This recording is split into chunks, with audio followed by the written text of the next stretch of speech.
Ya, assalamualaikum warahmatullahi wabarakatuh. Nama saya Agung Prayogi.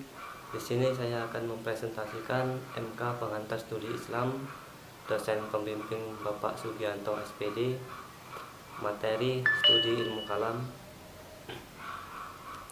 Langsung pengertian ilmu kalam. Menurut ilmu kaldun, sebagaimana dikutip Ahmad Hanafi, ilmu kalam ialah ilmu yang berisi alasan-alasan yang mempertahankan kepercayaan-kepercayaan iman dengan menggunakan dalil-dalil pikiran dan dibarisi dan di, dan dibarisi bantahan terhadap orang yang menyelewang dari kepercayaan-kepercayaan aliran golongan salaf dan ahli sunnah. Muhammad Abduh berpendapat bahwa ilmu kalam adalah ilmu yang membicarakan tentang wujud Tuhan Allah dan membicarakan pula tentang Rasul-Rasul Tuhan. Selanjutnya, pengembangan ilmu kalam. Ilmu kalam terbentuk sebagai ilmu tersendiri pada abad kedua Hijriah 8 Masehi. Tempatnya pada masa Al-Ma'mum setelah ulama Mu'tazilah. Oleh karena itu, para ahli menganggap pendiri ilmu ini adalah kelompok Mu'tazilah. Proses terbentuknya ilmu kalam sangat terkait dengan situasi politik pasca terbunuhnya Utsman. Saat itu, kaum muslimin terpecah-pecah menjadi beberapa partai yang masing-masing merasa sebagai pihak yang benar dan menganggap calon dari golongan yang berhak menjadi pimpinan umat Islam. Ada pula aliran-aliran ilmu kalam. Yang pertama kaum Khawarij, yang kedua kaum Murji'ah, yang ketiga golongan Qadariyah dan Jabariyah, yang keempat kaum Mu'tazilah. Yang pertama, kaum Khawarij. Khawarij timbul dari kalangan pasukan Sayyidina Ali. Terjadi perang hebat-hebatnya, perang antara Ali dan Muawiyah di Siffin. Muawiyah merasa kewalahan dan bermaksud melarikan diri. Kemudian timbul pemikiran tarhim. Pasukan mengangkat Al-Quran sebagai isyarat agar tarhim dengan Al-Quran. Pihak Ali tetap bertempur terus. Lalu ada sebagai pengikut Ali meminta kepadanya agar mau menerima tarhim. Akhirnya Ali menerima tarhim dengan rasa terpaksa. Kemudian diperoleh kesepakatan masing-masing mengangkat seorang hakim. Muawiyah memilih Amr ibnu As. Semula Ali sendiri bermaksud memilih Abdullah dan Abbas. Tetapi orang-orang Khawarij ini menghendaki Abu Musa al-Asy'ari.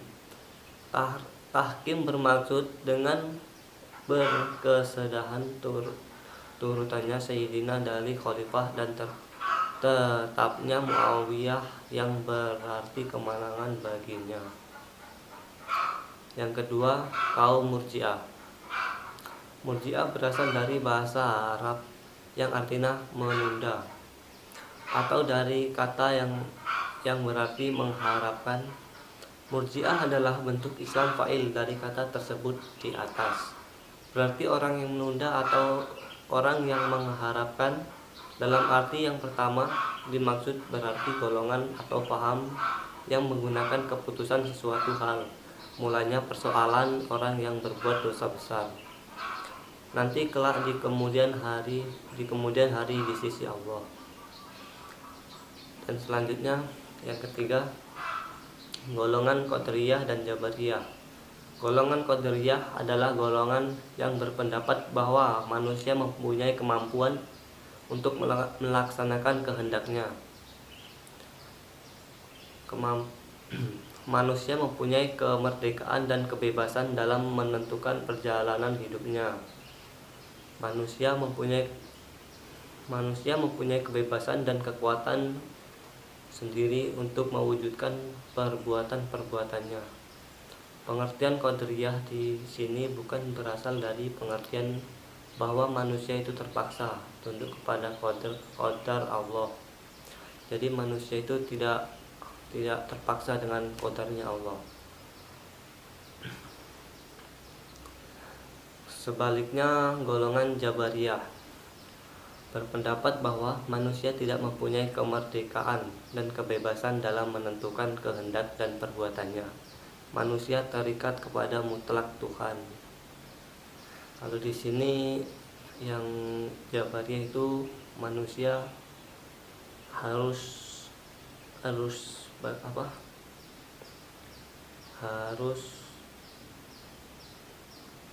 terikat kepada mutlaknya Tuhan. Dan yang terakhir kaum Mu'tazilah. Mu'tazilah adalah kelompok yang mengadopsi faham qadariyah, yaitu faham mengingkari takdir Allah dan menjadikan akal atau rasio sebagai satu-satunya sumber dan metodologi pemikiran.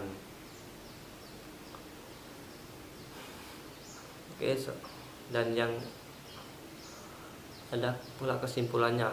Dari uraian di atas dapat disimpulkan bahwa ilmu kalam adalah ilmu yang membicarakan tentang wujud Tuhan atau Allah, sifat-sifat Tuhan yang mesti ada pada masanya, sifat-sifat yang tidak ada pada masanya, dan sifat yang mungkin ada padanya, dan membicarakan tentang Rasul Tuhan untuk menetapkan kerasulannya dan mengetahui sifat-sifatnya mesti ada padanya dan sifat-sifat yang tidak ada padanya, serta sifat yang mungkin terdapat padanya. Oke, itu saja penjelasan dari saya. Apabila kurang jelas nanti bisa komen di bawah ya. Oke, terima kasih. Saya akhiri. Assalamualaikum warahmatullahi wabarakatuh.